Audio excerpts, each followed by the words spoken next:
Good evening, night owls, and welcome to Whisper Crowley.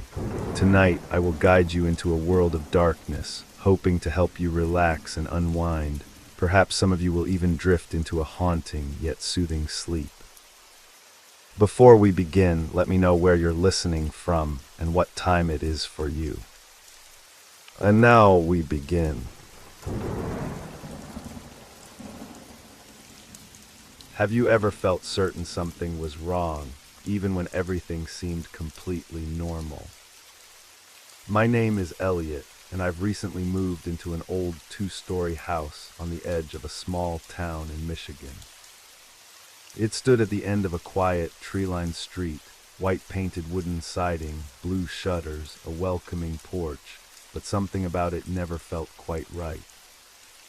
The house was charming, the neighbors friendly, yet from the moment I first stepped inside, a subtle unease nestled deep within my chest. It started small, almost insignificant. The first evening alone in the house, I thought I heard whispers, soft murmurs carried on a breath of air. At first, I brushed it off as fatigue from the move, attributing the strange noises to unfamiliar creaks of an old home. But as days passed, those whispers grew louder, closer, clearer. One night, exhausted from unpacking boxes labeled kitchen, bedroom, and miscellaneous, I stood in the hallway by the basement entrance. Two identical wooden doors stood side by side, separated by just a foot of faded floral wallpaper. The realtor had laughed it off as quirky, a charming oddity of vintage architecture. Both doors supposedly led down to the same basement. Yet I had never opened either.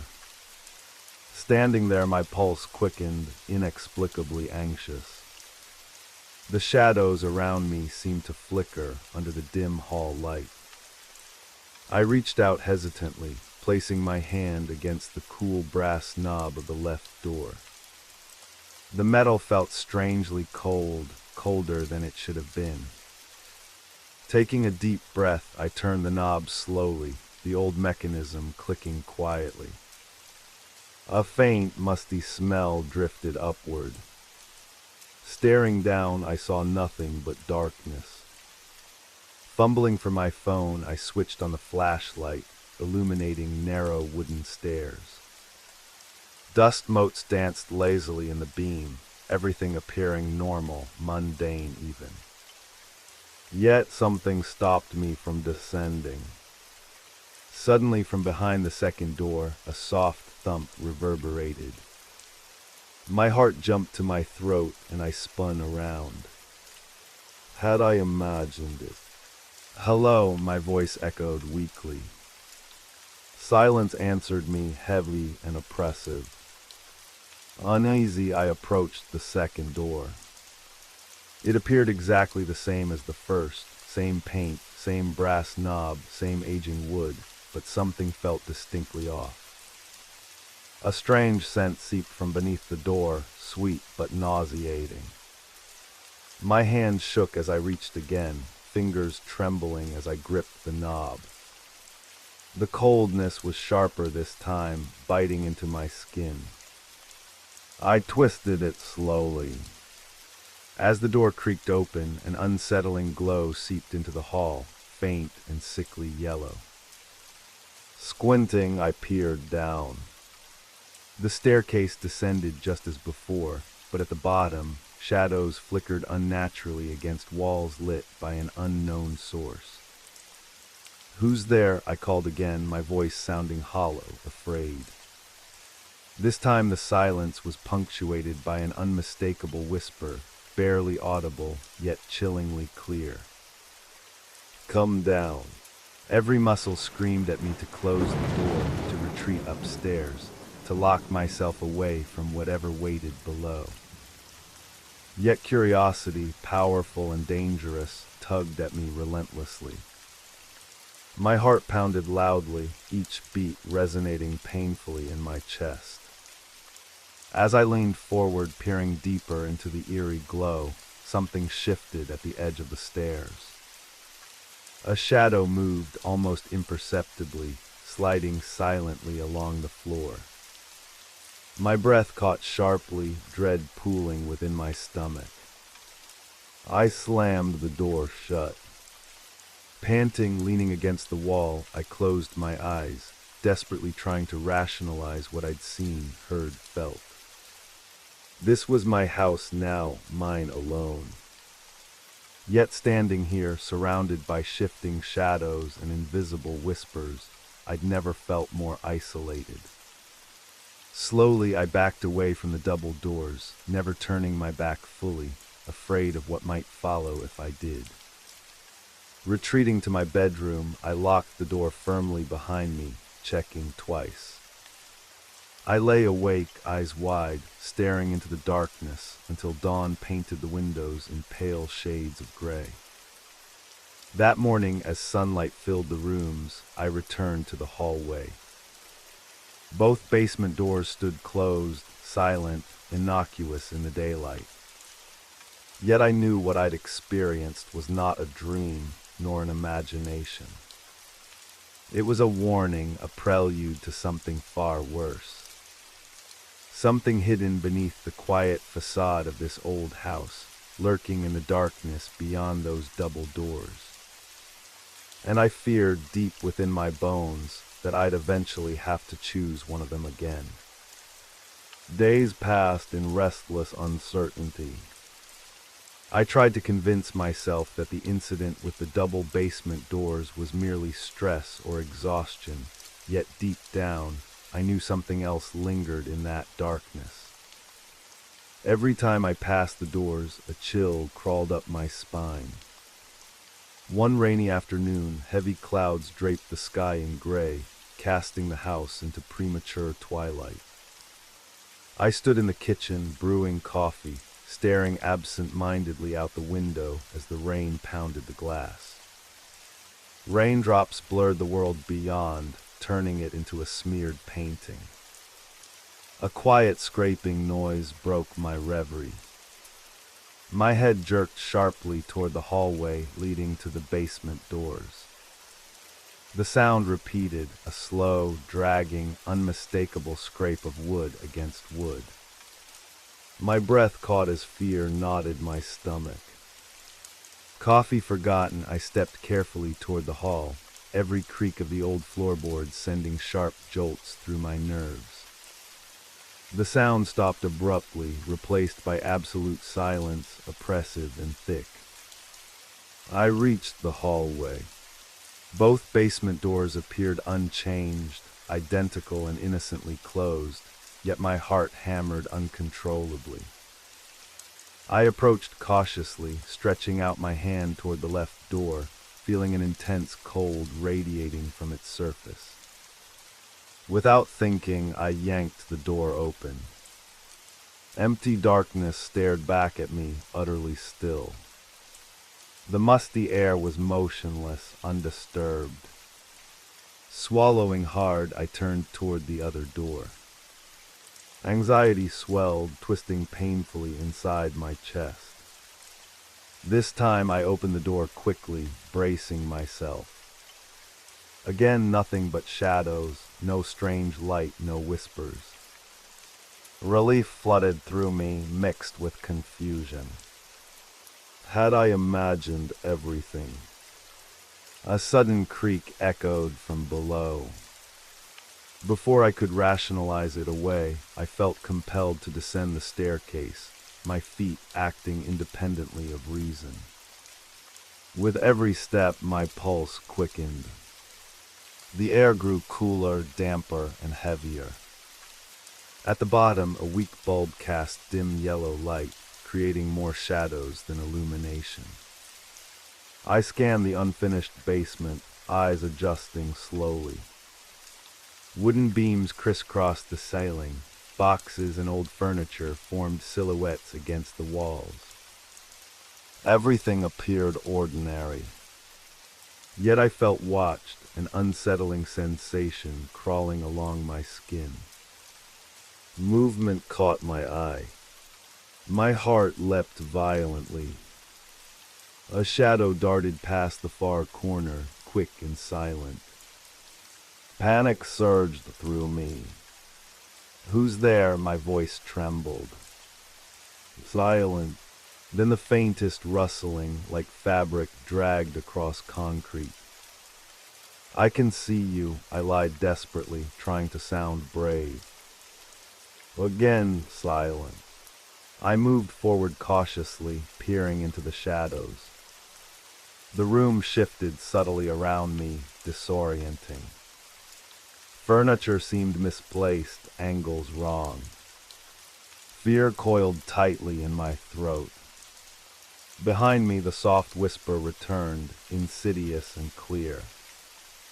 "You're mine now." I spun around, tripping backward. My shoulder collided painfully with the wall. The whisper echoed again, louder this time, accompanied by a low growl, guttural and inhuman. I bolted for the stairs, heart pounding wildly. My feet stumbled, slipping on the damp concrete. Something brushed my ankle, cold, clammy, grasping. Screaming, I scrambled upward, barely reaching the landing, slamming the door shut behind me. Leaning heavily against it, gasping, I trembled uncontrollably. Whatever lurked below was real, terrifyingly real. Tears stung my eyes as I sank slowly to the floor, shaking violently. The scraping returned, this time directly beneath me, slow and deliberate, claws or nails dragging methodically upward. My blood froze. Hours passed as I huddled against the door, too afraid to move, too afraid to breathe. Eventually, exhaustion overtook fear, and I slipped into a fitful sleep, plagued by nightmares filled with shadows and whispers. When I awoke, dawn had broken. Sunlight filtered gently through the windows, innocent and comforting. Slowly, stiffly, I rose and stepped away from the basement doors. They looked harmless once more, betraying nothing of the horror lurking beneath. But I knew now I was not alone in this house. Something was down there, something hungry. Something waiting for me to open the wrong door again. Days blurred together. Sleep became flighting, disturbed by nightmares and sudden awakenings filled with dread. I spent hours avoiding the hallway, yet somehow it drew me back relentlessly. My work suffered, isolation intensified, and the world beyond the house gradually faded away. It was late evening when a sharp knocking jolted me from my haze. I opened the front door cautiously, finding Mrs. Atkinson, my elderly neighbor, holding a steaming casserole dish. Her wrinkled face twisted with concern. "Thought you might need something warm, dear," she said softly. Her eyes flicked briefly to the hall behind me, unease evident in her gaze. "Thank you," I managed, attempting to appear normal. But she knew. She sensed something was terribly wrong. She glanced nervously over my shoulder again, stepping slightly closer. "Have you been down there yet?" Her voice was barely a whisper, filled with apprehension. My stomach tightened painfully. "You know about the basement?" I asked shakily. She hesitated, eyes clouded by memories. "The couple who lived here before you, they mentioned strange things, noises. Sometimes lights flickering in the basement. They never stayed long." Fear surged within me. I invited her inside, grateful for any company. We sat awkwardly at the kitchen table, sipping tea. The house creaked softly around us, shadows stretching as the sun dipped below the horizon. Suddenly a sharp sound echoed from the hallway. Both of us froze instantly. A scraping noise, slow and deliberate, came from beneath the house. Mrs. Atkinson's eyes widened in terror, reflecting my own dread. "What is that?" she whispered desperately. "It's down there," I replied hoarsely, my throat dry. "Something lives in the basement." Her frail hand trembled as she set the cup down. "You have to leave now, before it's too late." Before I could respond, a loud crash resonated from below. The basement door rattled violently. My heart hammered painfully as we both stood, eyes locked on the hallway. Another crash, louder this time, shook the floor beneath our feet. "Go," she pleaded urgently, voice breaking. "Come with me, please." I hesitated, torn between fear and stubborn defiance. This was my home. Yet another thunderous bang jolted my senses, followed by a chilling, rasping growl. Panic overwhelmed pride. Together we rushed for the front door, escaping into the night. Cold air filled my lungs, sharp and painful. Behind us the house stood dark and ominous, watching silently. At Mrs. Atkinson's insistence, I spent the night on her couch, but sleep eluded me. I stared blankly at her ceiling, hearing faint, distant whispers through the night. By morning, determination filled me. I needed answers. Returning alone to the house, I stepped hesitantly inside. Sunlight bathed the rooms, offering false security. Slowly I approached the basement doors, heart thumping loudly. The left door stood ajar, something I hadn't noticed before leaving. I peered downward cautiously. The basement lay eerily quiet, empty of movement or sound. Gathering courage, I descended slowly. Each step creaked ominously beneath my feet. At the bottom, shadows danced strangely in the dimness. I moved forward, flashlight in hand, illuminating the darkness. Something brushed my face, soft and cold. Jerking back, I found nothing there. Heart racing, I pressed on, determined to uncover the truth. Suddenly, the flashlight flickered and died. Absolute darkness consumed me. Fear crashed violently through my mind. Behind me, the door slammed shut with terrifying finality. "No," I screamed, turning desperately. A whisper answered from inches away, cold breath brushing my cheek.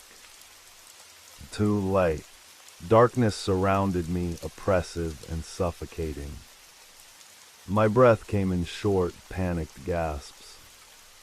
I stood paralyzed, heart thundering, eyes straining uselessly against the void. Every nerve screamed to flee, yet my body refused to move. "Please," I whispered into the dark, voice trembling. "Leave me alone." A low, guttural laugh echoed around me, bouncing off unseen walls. The sound slithered down my spine, making my blood run ice cold. "You came willingly," the voice hissed, maliciously playful. "Now you belong here." Movement rustled softly to my right, fabric dragging along the cold floor. Panic surged through me. Instinct took over, and I bolted blindly through the darkness. My shoulder struck unseen furniture, sending sharp pain radiating through my body, but I kept running, desperation pushing me forward. Suddenly, blinding light exploded around me, disorienting and painful. I skidded to a stop, raising my arms to shield my eyes. Gradually, my vision adjusted, revealing a grotesque tableau illuminated by flickering yellow light. The basement had transformed. Walls twisted unnaturally, bulging outward as though breathing. Shadows danced, independent of the sparse, swaying light bulbs above. Across the room, barely visible, stood a figure cloaked in shadow, watching silently. Terror choked me, robbing me of breath. I stepped backward involuntarily, but my feet tangled, sending me crashing onto the floor. Scrambling back, I stared helplessly at the figure. It moved slowly toward me, footsteps impossibly quiet.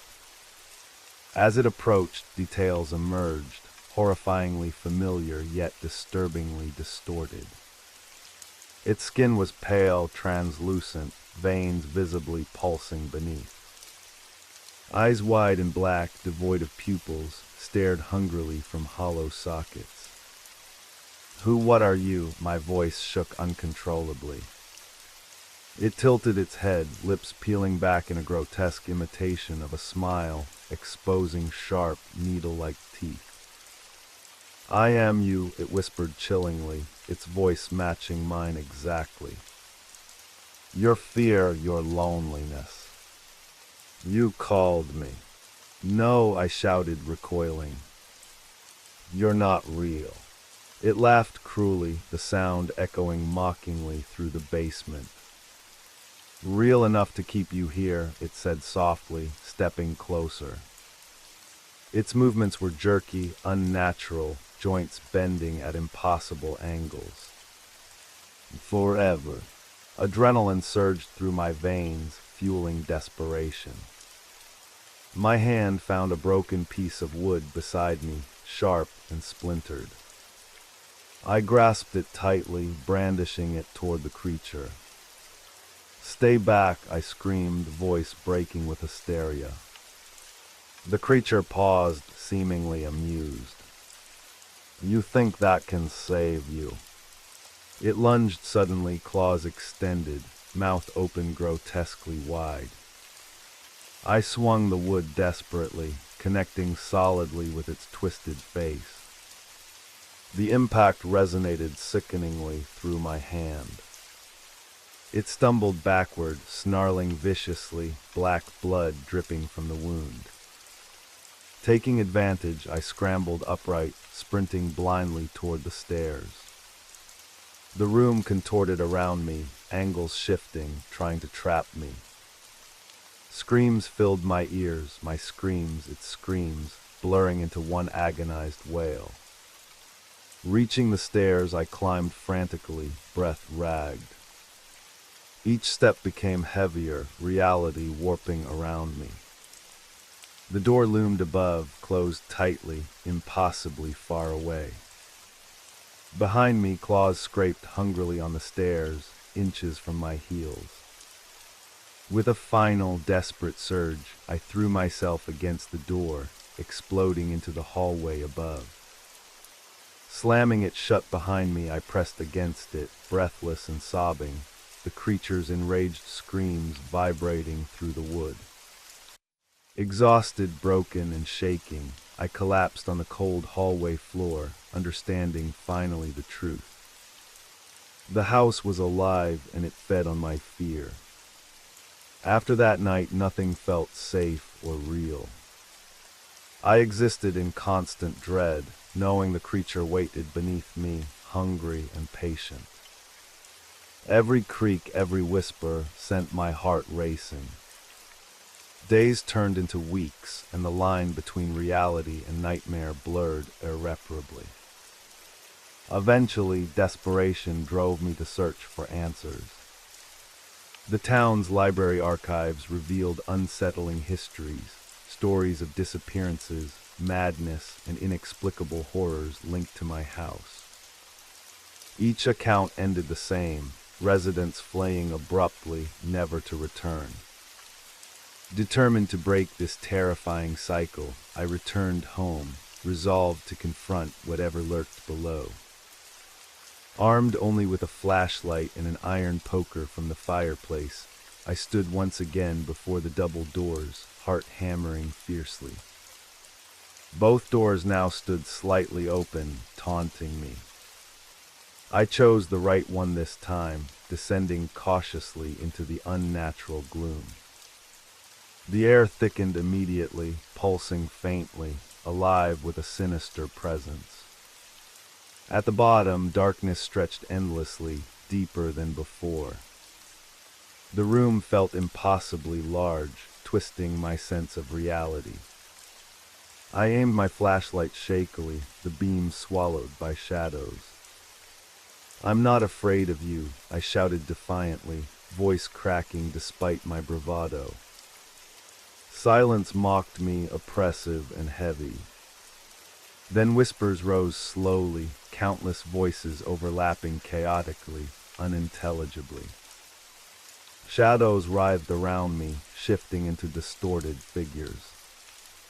My knees buckled, fear paralyzing me momentarily. "Face me," I screamed again, desperate. The whispers ceased abruptly. "As you wish," the chilling voice answered. From the darkness, the creature emerged again, larger and more grotesque. It moved with slow confidence, eyes gleaming malevolently, mouth stretched impossibly wide in a wicked grin. "You can't escape," it hissed gleefully. "You are part of this place now." Gathering every ounce of courage, I charged, swinging the iron poker wildly. It ducked swiftly, laughing cruelly as I stumbled past. Whipping around, I swung again, this time striking true. Metal met flesh, and an agonized shriek erupted from the creature. Its laughter turned to screams of pain and fury. Black blood oozed from its wounds, sizzling upon contact with the floor. The room trembled violently, walls cracking audibly. "You won't win," it snarled, lunging desperately. I dodged narrowly, striking again and again, each blow weakening it further.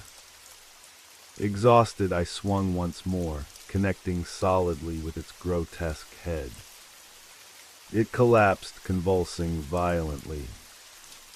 The shadows receded rapidly, and the basement returned abruptly to its original form, mundane and harmless. Panting heavily, I stared at the creature's unmoving body. Relief flooded me, overpowering the lingering fear. I had survived. Slowly ascending the stairs, legs trembling from exertion, I closed the basement door firmly behind me. Yet an unsettling feeling lingered, a whisper of doubt. Days later, preparing to move away permanently, I stood at the front door, suitcase in hand. Pausing one last time, my eyes unwillingly drifted toward the basement doors.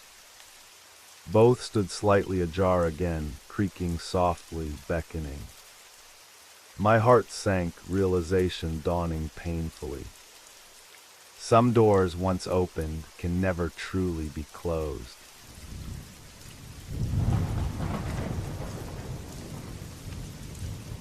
I hope you enjoyed the first story. If you did, don't forget to leave a like, but if I didn't do my job well, feel free to give it a thumbs down. Either way, drop a comment and let us know where you're listening from and what time it is for you. Now, let's continue. Have you ever heard something that couldn't possibly exist? The question had haunted me since my first night in Coyote Springs, a forgotten speck of dust in the New Mexico desert where I'd come to photograph abandoned railway stations for my exhibition. As an architectural photographer specializing in forgotten places, I'd visited many desolate locations, but something about this particular stretch of desert made my skin crawl from the moment I arrived. My rented cabin sat half a mile from the old Coyote Springs station, a crumbling sandstone building that hadn't seen a passenger in over 60 years. The railway line that once connected this place to civilization had been decommissioned in 1962 after a catastrophic derailment killed everyone aboard the last train to pass through. That first night, as darkness engulfed the desert and stars appeared like countless watching eyes, I sat on the cabin's porch, enjoying the profound silence that only places this remote can offer. The air was still warm from the day's heat, carrying the scent of sage and dust. I nursed a glass of whiskey, planning tomorrow's shoot when it happened. A whistle, long, mournful, and impossible. It echoed across the empty landscape, seeming to come from everywhere and nowhere at once. I froze, glass halfway to my lips. The sound was unmistakable, a train whistle, the kind used on steam locomotives decades ago. But there was no railway in operation for 100 miles. Just the wind, I muttered, though there wasn't the slightest breeze. My words hung in the air, unconvincing even to my own ears. I waited, listening intently, but heard nothing more. Eventually, I convinced myself it had been my imagination, fueled by the stories I'd read about the place during my research. Local legend claimed the ghost of Engineer Miller, who died trying to stop the runaway train before it derailed, still rode the phantom locomotive, warning of dangers that no longer existed. Folklore, nothing more. The next morning, I hiked to the station with my equipment. The building stood silhouetted against the vast blue sky, its windows like empty eye sockets staring at the horizon. The rails had long since been removed, leaving only the raised mound of the old track bed stretching away into the distance. As I set up my tripod, an elderly man appeared, seemingly from nowhere. His weathered face was the color and texture of the surrounding landscape, deeply creased by sun and time. "You shouldn't be here at sundown," he said without greeting. I turned, startled. "Excuse me. The station." "Don't stay after dark." His eyes, pale blue against his tanned skin, moved to the empty track bed. "When you hear the whistle, you run. Don't look back, just run." A chill ran down my spine despite the morning heat. "I heard something last night," I admitted. "A whistle." The old man nodded, unsurprised. "Miller's still driving his route. 63 years and he hasn't stopped yet." "You don't actually believe that." "Belief's got nothing to do with it." He squinted at me. "Ask anyone in town about the 1961 disaster. Ask them about Miller's promise." "What promise?" But the old man was already walking away. "Just be gone by sunset," he called over his shoulder. "And whatever you do, don't answer when it calls you." I watched him disappear among the scrub brush and wondered how he had approached without me noticing. The desert was open for miles in every direction. I spent the day photographing the station from every angle, capturing the play of harsh light and shadow across its decaying facade. The place had a peculiar quality that made it perfect for my exhibition: beauty in abandonment, dignity in decay. Yet as the hours passed, I found myself glancing frequently at the sun's position, measuring its descent toward the horizon. By late afternoon, I'd finished my work, but something kept me there. Curiosity, perhaps, or the photographer's eternal search for the perfect light. The sun began to set, painting the desert in fiery hues of orange and crimson. The station took on an otherworldly quality in this light, its shadows lengthening like grasping fingers across the ground. I knew I should leave. The old man's warning echoed in my mind. But the light was perfect. Just one more shot. As the sun touched the horizon, the air temperature dropped suddenly. The warmth of the day vanished, replaced by a chill that penetrated my light jacket. And then I felt it, a vibration through the soles of my boots. Faint at first, then growing stronger. A rhythmic thrumming, like something heavy approaching along the non-existent tracks. I told myself it was just a distant truck on the highway, though I knew the nearest road was miles away. The vibration intensified, and with it came a pressure in the air, as if the atmosphere itself was being compressed by something massive moving through it. And then I heard it again, the whistle. Louder this time. Closer. A desperate warning sound that cut through the desert stillness like a knife. My heart pounded as I hastily packed my equipment, hands fumbling with camera and tripod. The vibration beneath my feet had become a definite rumble, and though I saw nothing on the empty track bed, I could swear I heard the rhythmic chuff of a steam engine, the squeal of metal wheels on non-existent rails. As darkness fell, a cold wind whipped up from nowhere, carrying with it the smell of hot metal and coal smoke. The station's shadows seemed to move independently of the fading light, stretching toward me like hungry creatures. I ran. Back to my cabin, equipment banging against my side, the sound of the phantom train growing louder behind me. The whistle blew again, and this time it seemed to form a word, a name, though not mine. I didn't look back. Not once. Inside the cabin, I locked the door and drew the curtains, though what protection these mundane barriers might offer against something not of this world, I couldn't say. The whistle continued, sometimes distant, sometimes so close it seemed to originate from just outside my window. It was nearly midnight when silence finally returned. I sat in the dark, afraid to turn on a light, listening to my own ragged breathing and the thundering of my heart. Just the wind, I whispered again. But I knew better now. In the dark, my phone lit up with a notification. A historical society newsletter I'd subscribed to during my research. The headline caught my eye, Anniversary of the Coyote Springs Disaster, remembering engineer Miller's last run. Today's date. 63 years ago exactly. Outside, far away, I heard the whistle one more time. When dawn finally broke, I emerged from my cabin feeling foolish in the harsh light of day. The desert stretched around me, innocent and empty in the morning sun.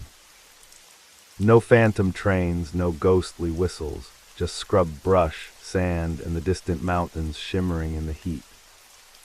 I made coffee and sat on the porch, scrolling through the article I'd received last night. The Coyote Springs disaster had been one of the worst in the region's history.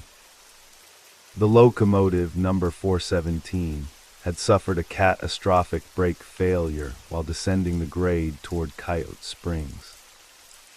Engineer Thomas Miller had sent his firemen and the single brakeman to manually apply brakes on the railcars, while he stayed at the controls, desperately trying to slow the train.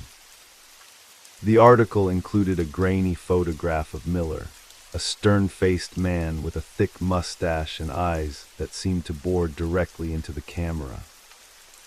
"I'll get her stopped," he reportedly told the station manager during a frantic telegraph exchange minutes before the derailment. "I promised to bring her in safe." A promise he couldn't keep. The train hit the curve at Coyote Springs at nearly 70 miles per hour, far too fast. It derailed, killing Miller instantly and most of the 27 passengers and crew. Only 3 people survived. But what chilled me most was the account from those survivors. They all reported the same thing. Miller had been blowing the whistle continuously as they approached the station, a desperate warning to clear the tracks. A warning that still echoed across the desert 63 years later. I needed to know more. After breakfast, I drove into town, a cluster of sun-bleached buildings huddled together as if for protection against the vast emptiness surrounding them. The Coyote Springs Historical Society operated out of what had once been the town's bank, a small sandstone building with established 1908 carved above its entrance. Inside, the air was cool and smelled of old paper and dust. Display cases lined the walls, filled with artifacts and photographs from the town's heyday as a mining and railway community. A woman in her 50s looked up from a desk as I entered, her reading glasses perched on the end of her nose. "Can I help you?" she asked. "I'm researching the train derailment of 1961, I explained. "The one with Engineer Miller." Her expression shifted subtly. Not surprise exactly, but a kind of wary recognition. "We have a whole section on the disaster," she said, rising from her chair. "It's our most significant historical event." "Are you a historian?" "Photographer," I replied. "I'm doing a series on abandoned railway stations. I'm staying out by the old station," and I hesitated, then decided to be direct. "I've heard things. A whistle." She nodded, unsurprised. "You're not the first." She led me to a corner of the room dedicated to the derailment. Photographs of the aftermath showed the twisted wreckage, bodies covered with sheets, rescue workers with grim expressions. "I'm Elaine Dawson, by the way. My grandfather was one of the survivors. He was on the train." "No," she said. "He was waiting at the station." He always said it was a miracle more people weren't killed when the train came off the tracks. She pointed to a black and white photograph of a young man with a bandaged head. "That's him there." He said he knew something was wrong long before the train arrived. He could hear Miller blowing the whistle over and over, miles out. And people still hear it today. Elaine glanced toward the window, toward the desert beyond. "Some do, especially on the anniversary. But it's not just the whistle. Sometimes people see lights on the old track bed. Some say they've seen the train itself." "Do you believe it?" She paused before answering. "I believe my grandfather. He wasn't a fanciful man. After that night, he refused to go near the station again, even in daylight." She reached into a display case and removed a small brass object. This was Miller's whistle cord handle. They found it still clutched in his hand. The brass was worn smooth, presumably from years of use before the accident and decades of handling by curious visitors since. It felt unexpectedly heavy in my palm. "There's something else," Elaine said, lowering her voice though we were alone in the building. "Something that's not in the official reports. The survivors, not just my grandfather, but the ones from the train too, they all said the same thing. Miller didn't stop blowing the whistle after the crash." I stared at her. "What do you mean?" "They heard it all night as rescue workers combed through the wreckage.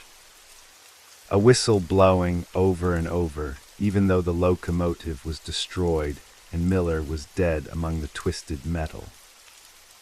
I felt that same chill I'd experienced the night before, despite the warm air of the museum. And people believe his ghost is still, what? Trying to warn people. Some say warning. Others say he's still trying to stop the train. Trapped in that moment forever, she took the whistle handle back and replaced it carefully in its display. But there's one detail that most people don't know. She pulled out an old leather-bound ledger from beneath the counter. This is the station master's log from that night.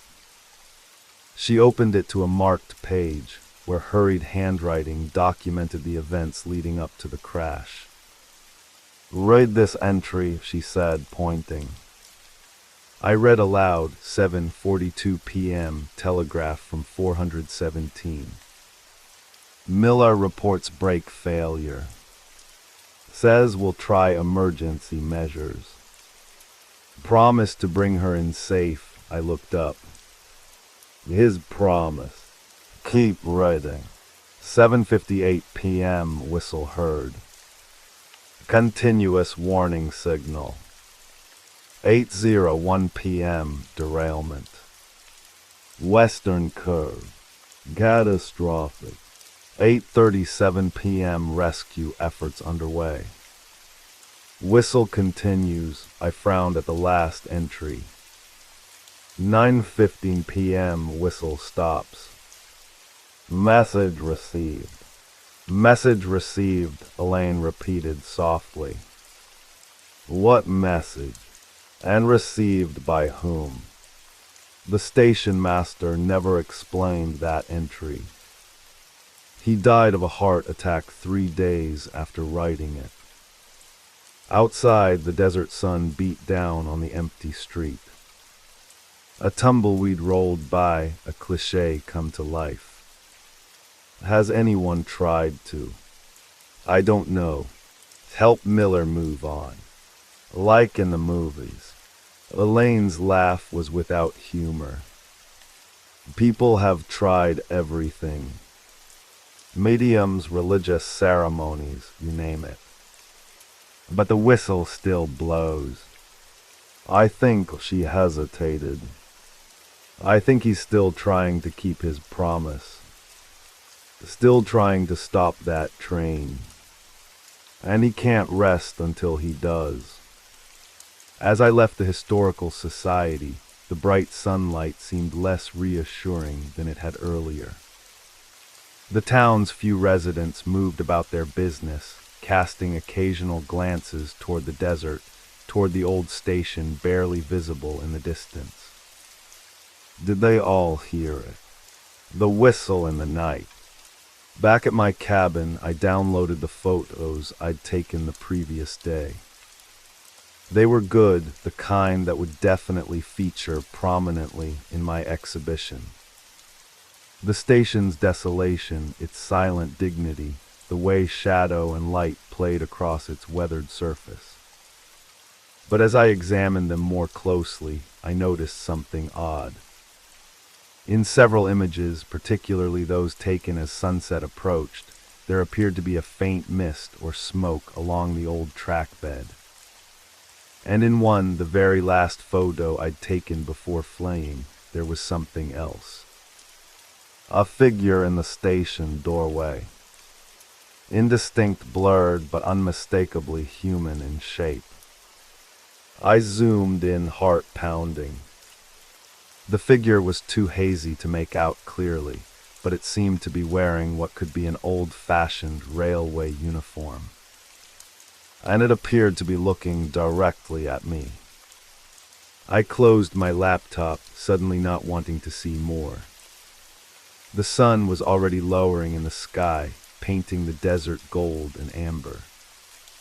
I had planned to take more photos today, capture the station at different times, but now. The vibration came again. Faint at first, like the day before, then growing stronger. And with it, distant but approaching, the mournful sound of a whistle. It was happening again. And it wasn't even dark yet. I grabbed my camera almost instinctively. Whatever was occurring, I was a photographer. I documented things. Even impossible things. Outside, the air had that same charged quality, like the atmosphere before a thunderstorm. The vibration through the ground was stronger now, a definite rhythm.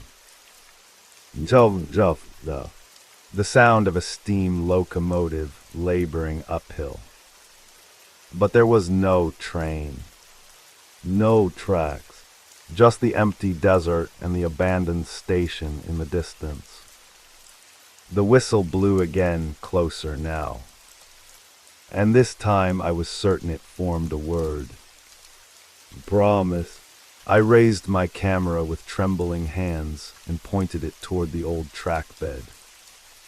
Through the viewfinder I saw it, a distortion in the air, a heat haze that shouldn't exist in the cooling evening.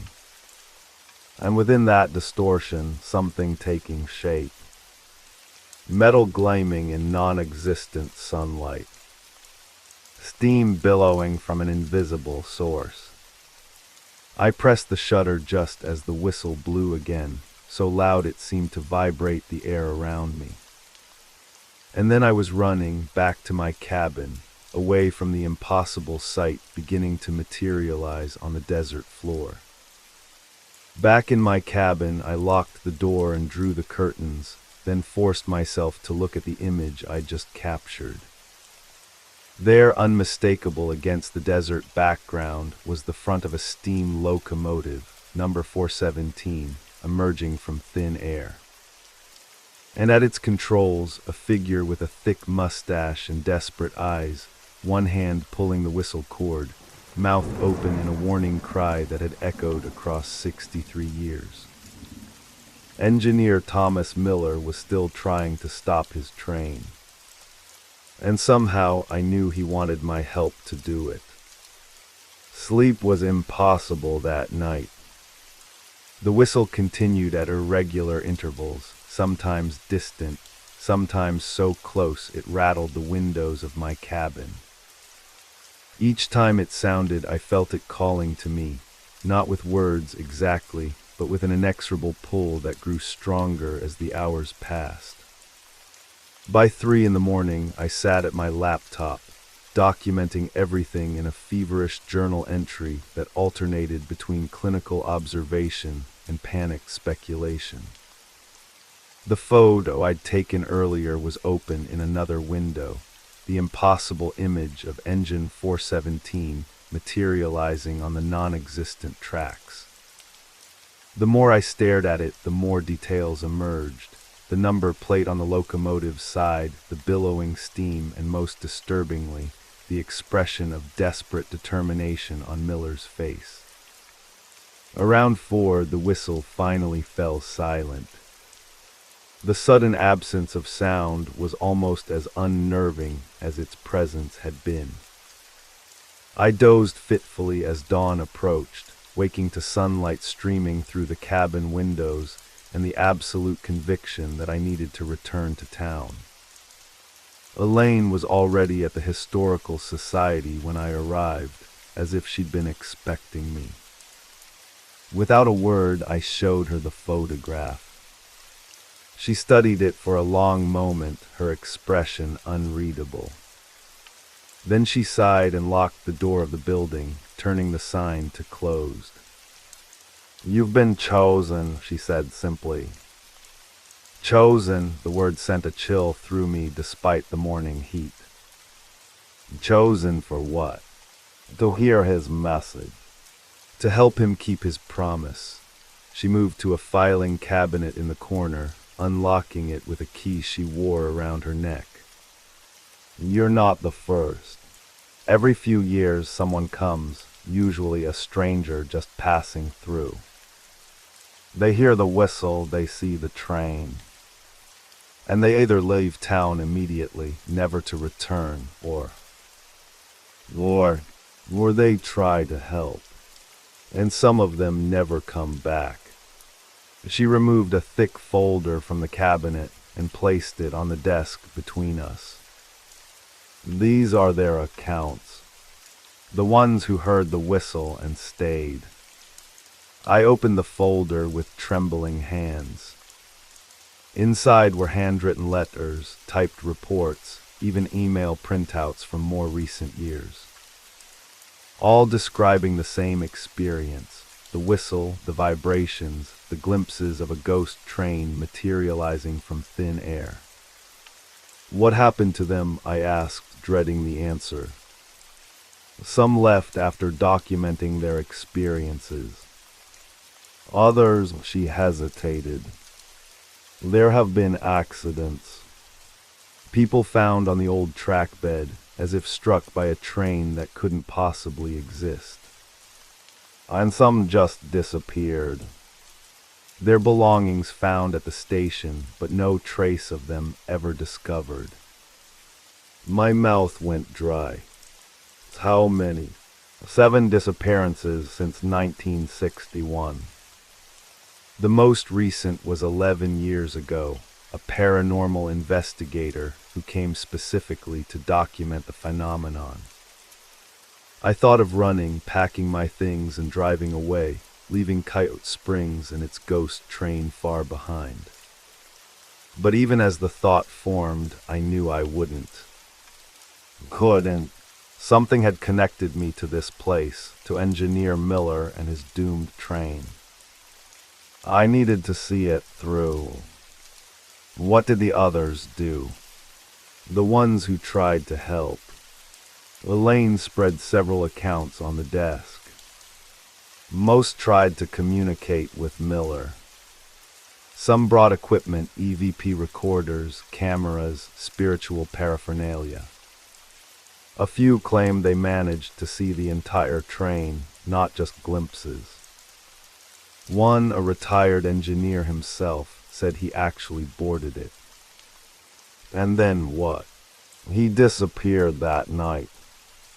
His journal was found at the station, the last entry describing how he intended to help Miller finally stop the train. I swallowed hard. And these others who disappeared, they were all trying to board the ghost train. Elaine nodded. It seems that way. They all believed they could somehow help Miller complete his journey, fulfill his promise to bring the train in safely. But once they stepped aboard, she left the sentence unfinished. What do you think happens to them? She looked out the window toward the distant station. I think time isn't fixed out there. I think that train exists in 1961 and now, simultaneously. And I think anyone who boards it fully might find themselves trapped between then and now. It was madness. All of it. Yet I had seen the locomotive materializing with my own eyes, captured it with my camera. What other impossible things might be true? Tonight's the last night, Elaine said. The manifestation is always strongest on the anniversary of the crash and the 2 nights following. After that, the whistle goes quiet until the next year. So I have one more chance to see it. To understand. To help, she corrected. That's what it wants. Why it chooses certain people. It believes you can help. How can anyone stop a derailment that happened 63 years ago? Elaine pushed another document toward me, a yellowed newspaper from 1961. The official investigation concluded that if the manual brakes on all cars had been applied, the train might have slowed enough to navigate the curve. Miller sent his firemen and brakemen to apply them, but they couldn't reach all cars in time. So what, I'm supposed to go back in time and apply the brakes? I laughed, the sound hollow even to my own ears. I don't know, she admitted. But I know the pattern. The whistle calls. It gets louder each night. Those who are chosen feel increasingly compelled to go to the station after dark when the manifestation is strongest. And if I don't go, then you'll be like the others who left town. You'll never know what might have happened, but you'll hear that whistle in your dreams for the rest of your life. I spent the rest of the day at the Historical Society, reading through every account, studying old photographs and news clippings about the disaster. By late afternoon, I had a deeper understanding of what had happened that night in 1961, but no clearer idea of what I was supposed to do about it. As the sun began to set, I returned to my cabin to prepare. I packed a flashlight, my camera, extra batteries, and water. It felt absurdly inadequate for confronting a ghost train, but what equipment would be appropriate for such an encounter? The night air was unusually still as I walked toward the station, my flashlight beam bobbing ahead of me on the sandy path. Stars crowded the sky above, their light cold and distant. The station loomed against the horizon, its silhouette broken and jagged. I reached it just as full darkness descended. The interior was black as pitch, the flashlight beam swallowed by the shadows. I set up my tripod and camera, though I wasn't sure what I expected to capture that I hadn't already. For over an hour, nothing happened. No whistle, no vibrations. Just the profound silence of the desert night. Had it ended? Was last night the final manifestation after all? Then I felt it, that now familiar tremor through the soles of my boots. Faint at first, then growing stronger. The rhythmic pulse of a steam engine approaching. The air around me began to change, growing hazy as if filled with smoke. The temperature dropped sharply. My breath fogged in front of my face, though it was a mild night. And then the whistle, so loud it seemed to pierce through my very being. No longer distant, but here. Right here. Light appeared on the old track bed, a brilliant, blinding headlamp cutting through the darkness. Behind it, the massive form of Engine 417 materialized, no longer partial or hazy, but solid and real. The steam billowed from its stack. The great drive wheels turned, slowing as the locomotive approached the station. The sight was both terrible and magnificent. The massive machine, gleaming black metal and brass, appeared as tangible as any real train. Yet there was a quality to it, a sort of shimmering at the edges, that marked it as something not entirely of this world. And there in the cab, clearly visible now, was Engineer Miller. His face was set in grim determination, one hand pulling the whistle cord, the other on the brake lever. His eyes swept the track bed ahead, then locked with mine. In that moment I understood. He saw me, had been seeing me since I arrived. Had called to me specifically. The train slowed but didn't stop, maintaining a steady crawl past the station platform where I stood. As the cab drew level with me, Miller lined out. "Help me stop her," he called, his voice somehow clear despite the noise of the engine. "She's going too fast for the curve." Behind him I could see the passenger cars, windows lit from within, silhouettes of people moving about, unaware of their impending doom. The train that had derailed 63 years ago was passing before me, its tragic journey ongoing in some parallel reality. "How?" I shouted back. "What can I do?" "The brakes," Miller called.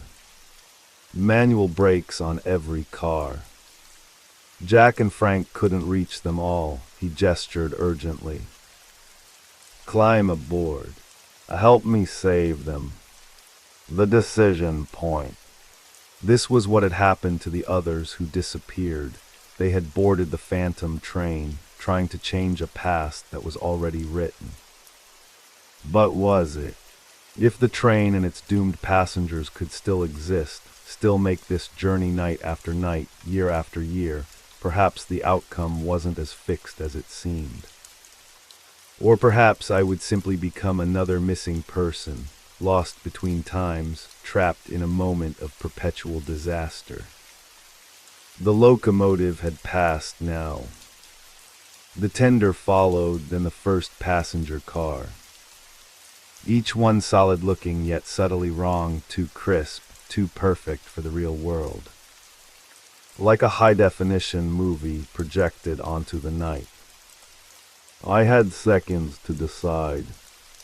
Board the train and attempt the impossible, or stay safely on the platform and live with the knowledge that I had refused the call, abandoned Miller to his endless, futile journey. The whistle blew again, urgent, plighting. I stepped forward, reaching for the handrail of the passing car. My fingers closed around cold metal. Real, solid, and before I could reconsider, I pulled myself up and swung aboard the ghost train. The moment my feet landed on the metal step of the passenger car, the world changed. The desert night vanished, replaced by the interior of a 1960s railroad car, complete in every detail. The air was warm and heavy with the smell of coal smoke, perfume, and cigarettes. People filled the seats, men in suits and hats, women in dresses, children drowsing against their parents' shoulders. They looked solid, real.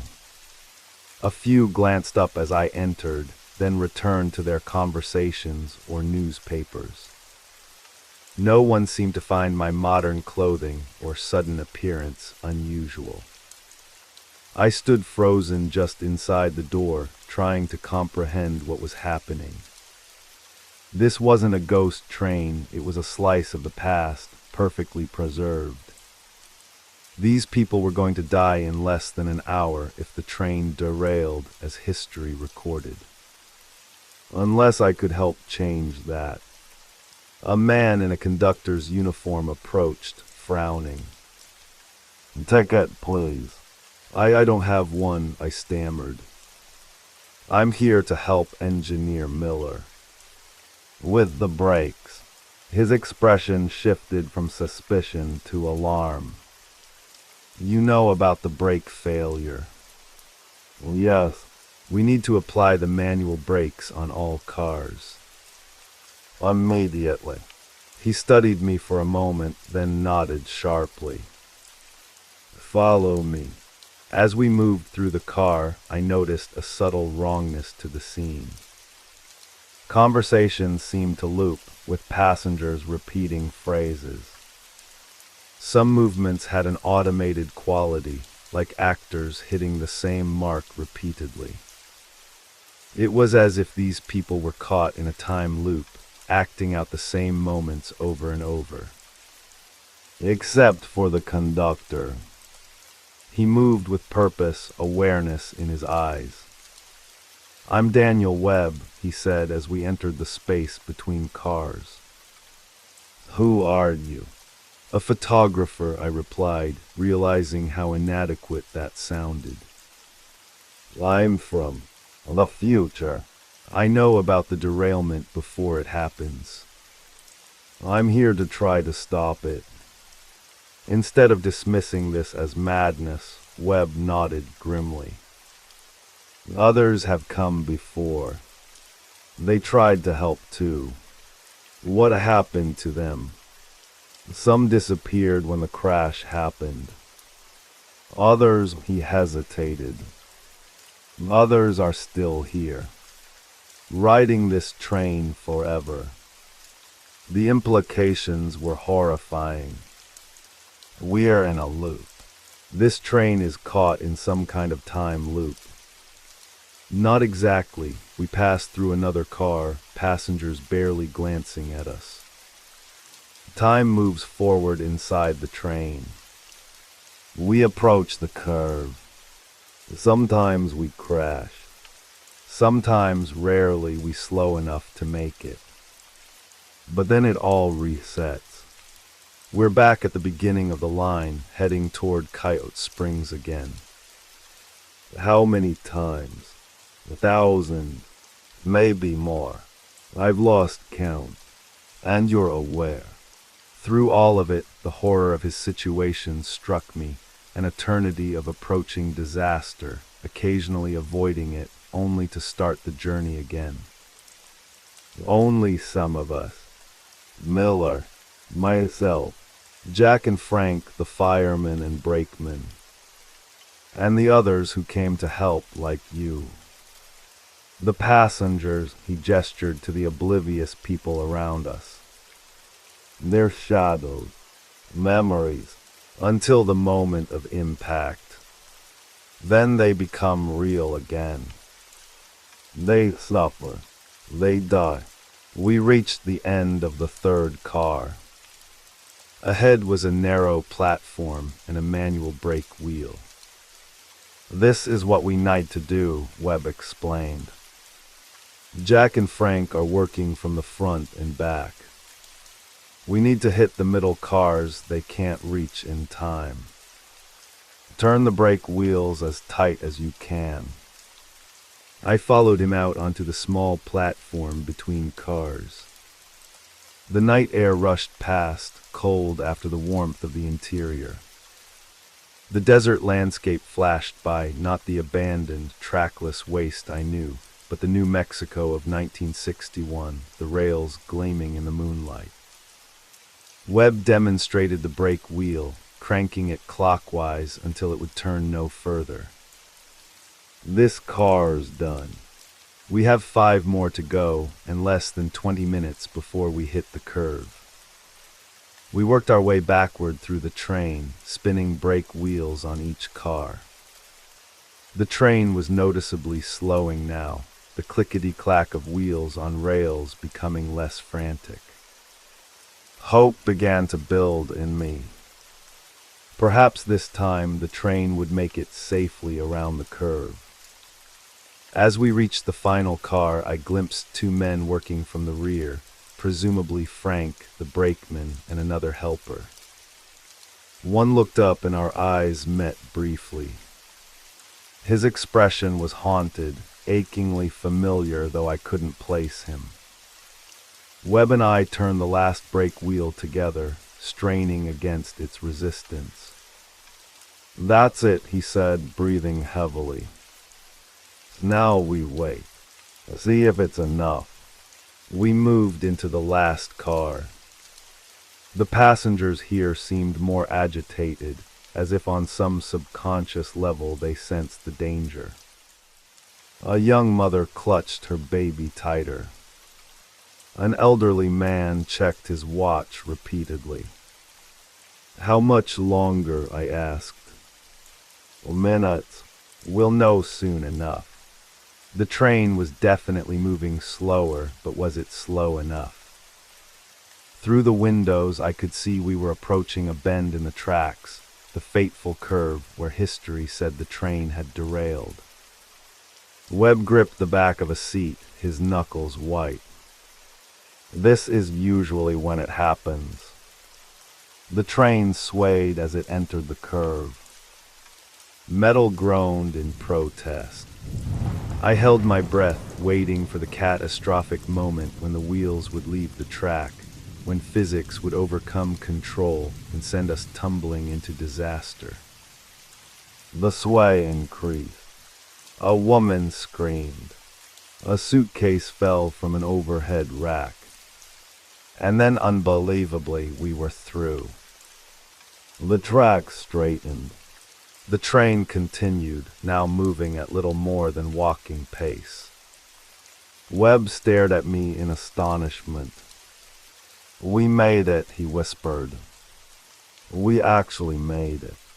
Around us, the passengers remained oblivious to how close they had come to death. Their conversations continued, their automated movements unchanged. "What happens now?" I asked.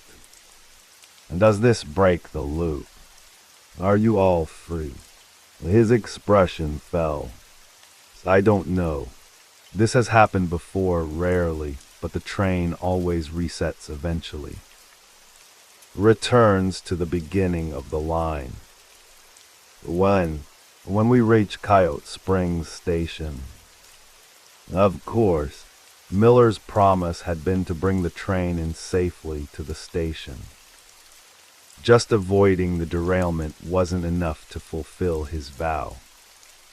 We made our way forward through the train, finding Jack and Frank along the way. They too were aware, trapped in the loop like Webb. Their faces showed the same mix of hope and resignation I'd seen in the conductor. "Maybe this time it's different," Jack said. "With your help, stranger. Maybe this time we break the cycle."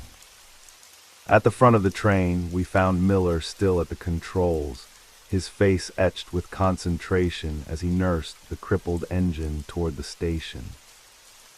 He barely glanced at me as we entered the cab. "You did good," he said, eyes fixed on the track ahead. "Brakes held this time. Will it last?" I asked. "Will this end the loop?" "Don't know." His gaze remained forward, fixed on some point in the distance. "The station's just ahead. If I can bring her in as I promised." Through the front window of the cab, I could see lights appearing, the Coyote Springs station, illuminated and alive as it hadn't been in over 60 years. People waited on the platform, unaware of how close the train had come to disaster. The locomotive's wheels squealed as Miller applied the last of the braking power. The steam hissed from valves. The great machine shuddered and groaned, fighting against momentum. "Almost there," Miller murmured, more to himself than to us. His hands moved over the controls with practiced precision, despite the sweat beading on his forehead. "Almost kept my promise." The train slowed further. The station grew larger in the window. I could make out individual faces now, the station master, porters, family members waiting for arriving passengers. With a final hiss of steam and squeal of brakes, engine 417 came to a complete stop, perfectly aligned with the station platform. For a moment, no one moved. No one spoke. The only sound was the tick of cooling metal and the soft hiss of residual steam. Then Miller turned to me, a smile breaking across his weathered face, the first I'd seen. "We did it," he said softly. "We brought her in safe." Around us, the train seemed to shimmer, reality flickering like a faulty film projection. The passengers, the crew, the station beyond, all becoming less substantial by the second. "What's happening?" I asked, panic rising in my throat. Webb placed a hand on my shoulder. "The promise is fulfilled. The loop is breaking. But what happens to all of you?" "To me." Miller stepped away from the controls, removing his cap and wiping his brow. "We move on, I reckon. To whatever's next. And me." "You were never meant to be here," Jack said from behind. "You'll go back. To your time." The shimmer intensified. The train, the station, the people, all fading, dissolving into mist and light. Through the dissolving reality, I glimpsed other figures, the helpers who had come before me, trapped in the loop for years, decades. Among them was the man whose eyes I'd met earlier, the paranormal investigator who had disappeared 11 years ago. They were all being released now, freed from their endless journey.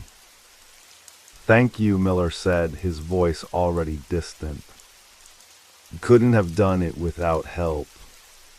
The world around me collapsed inward, light and shadow swirling together. I felt myself falling, floating, tumbling through a void where time had no meaning and space was fluid. And then impact, hard ground beneath me. Cold night air in my lungs. Stars overhead. I was lying on the sandy ground beside the ruined Coyote Springs station, the abandoned, present-day version. My flashlight lay nearby, still illuminating a small circle of ground. My camera sat on its tripod, lens pointed at empty tracks that hadn't existed for decades. As I struggled to my feet, dizzy and disoriented, I noticed the absolute silence. No whistle, no vibration. The phantom train was gone. Had it all been a hallucination? A vivid dream brought on by the stories I'd heard and the power of suggestion. I checked my camera, scrolling through the images I'd taken earlier. The photograph of Engine 417 materializing was still there, proof that something extraordinary had happened. But there was another image now. One I hadn't taken or didn't remember taking. It showed the interior of a train cab and 4 men standing together. Miller, Webb, Jack, and Frank. They were smiling, looking directly at the camera. "At peace." As I walked back to my cabin under the star-filled sky, I knew with absolute certainty that I would not hear the phantom whistle again. Miller had kept his promise at last. The train had completed its journey, and the desert railway was finally silent. Morning came with painful brightness, sunlight streaming through the windows of my cabin. For a moment I lay in bed, trying to sort reality from dream. The events of the night seemed impossible in the harsh light of day, boarding a ghost train, traveling through time, helping to break a decades-long cycle of tragedy. Yet the memory remained vivid, detailed in a way dreams never are. I could still smell the coal smoke, feel the resistance of the brake wheels, see Miller's weathered face as he finally fulfilled his promise. I checked my camera again. The photos were still there, the materializing locomotive and the impossible group portrait from inside the cab. Evidence, if only to myself, that something extraordinary had occurred. After a quick breakfast, I drove into town. Coyote Springs seemed different today, lighter somehow, as if a long-standing tension had released. Even the desert air felt clearer, more alive. The Historical Society was open, Elaine at her usual post behind the desk. She looked up as I entered, studying my face with keen interest. "You went to the station last night," she said. Not a question. I nodded. I heard the whistle. I saw the train. I hesitated, then decided on the full truth. I boarded it. Instead of shock, I saw understanding in her eyes. And we stopped it. Applied the brakes, made it around the curve. Miller brought the train safely into the station. She closed her eyes briefly, a look of profound relief crossing her face. Then it's over. Finally over. You believe me. Just like that. I've been waiting for this day all my life, she said. Since my grandfather told me the stories. And I can feel the difference in the air. The weight that's been lifted. She moved to the window, looking out toward the distant station. No more whistle in the night. No more trapped souls. Miller kept his promise at last. What happens now? I asked. Life goes on, but changed, I think. This town has lived under the shadow of that disaster for so long, defined by it. Now we can become something else. And the others, the people who disappeared trying to help. I believe they're at peace now, too. She turned back to me. You've done something remarkable. Something many have tried and failed to do. I had help, I told her. The others who came before me, I saw them on the train. They were all part of it all these years. Working on the brakes, trying again and again to change the outcome. Elaine nodded. A community of helpers across time. All drawn by the whistle, all trying to right a wrong that existed outside normal time and space. We spent the morning going through the Historical Society's records. Elaine wanted to document everything that had happened, add my account to the folder of experiences, though mine would be the last. The cycle was broken. There would be no more visitors drawn by Miller's desperate whistle. By afternoon, I returned to the station for one final photography session. The building looked different now, just an abandoned structure slowly reclaimed by the desert, no longer a focal point for supernatural forces. I captured it from every angle, documenting its quiet dignity in the sunlight. As I worked, I noticed something in the sand, a small brass object half buried near where the tracks would have been. I brushed away the sand to reveal Miller's whistle cord handle, the same one Elaine had shown me in the Historical Society's display case. But how could it be here? I had seen it safely stored in town just yesterday. I walked back to my car and drove to the Historical Society once more. Elaine was closing up for the day when I arrived. The whistle handle, I said, holding it out. I found it at the station. But that's impossible, right? You have it here. She frowned and unlocked the display case, checking the spot where the brass handle should have been. The small velvet cushion that had supported it was empty. How she began. I think it's a message, I said. A thank you, maybe. Or proof that what happened was real. She took the handle from me, examining it carefully. It's the same one. No doubt. She placed it back in the display case. A reminder of what happened. What almost happened. And how it was changed. That evening I sat on the porch of my cabin and watched the sun set over the desert. The silence was profound, no phantom whistle, no vibrations through the ground. Just the natural quiet of a landscape at peace with itself. I had come to Coyote Springs to photograph an abandoned railway station, to capture the beauty and decay, the dignity in forgotten places. I'd found something far more profound, a reminder that some promises transcend time, that some wrongs can be righted even decades after they occur. In the morning, I would pack my equipment and leave Coyote Springs. My exhibition would feature photographs of abandoned places across the American Southwest, including the hauntingly beautiful station here. But the most important images, the materializing locomotive, the 4 smiling men in the cab, would remain private. Some stories were too personal, too extraordinary to share.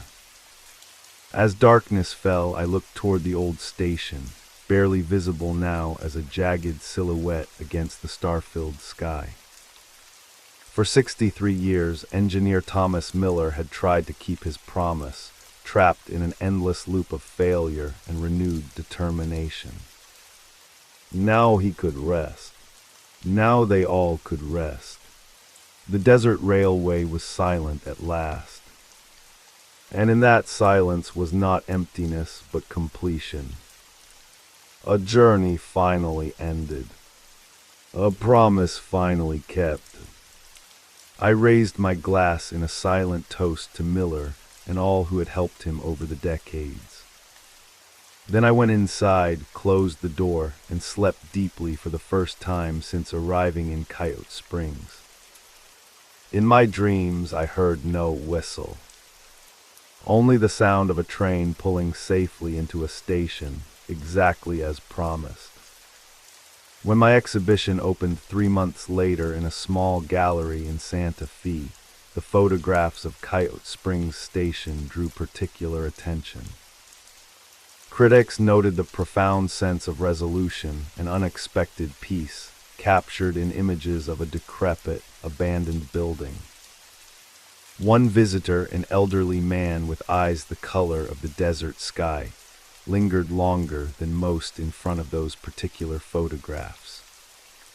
"You caught something special here," he said when he noticed me watching him.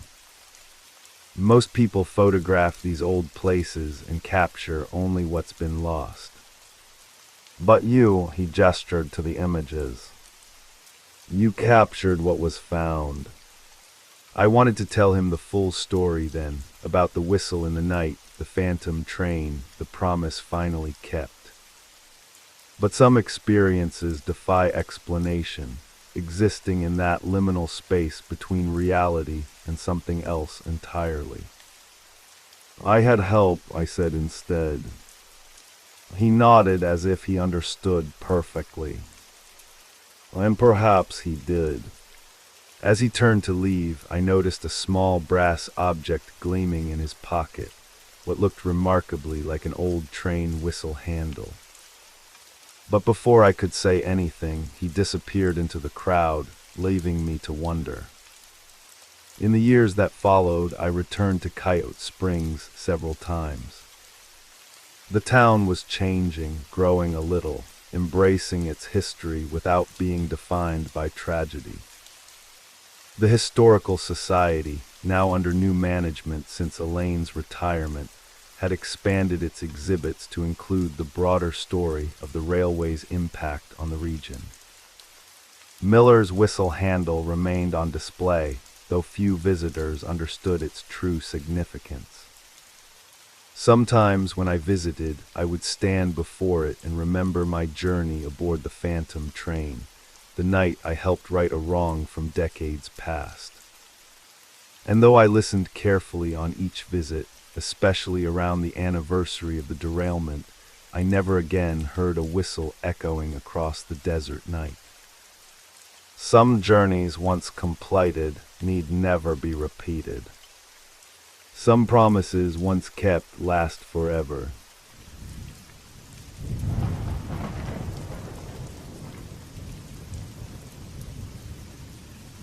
You made it to the end of the stories. That means it's the perfect time to subscribe so you don't miss future episodes.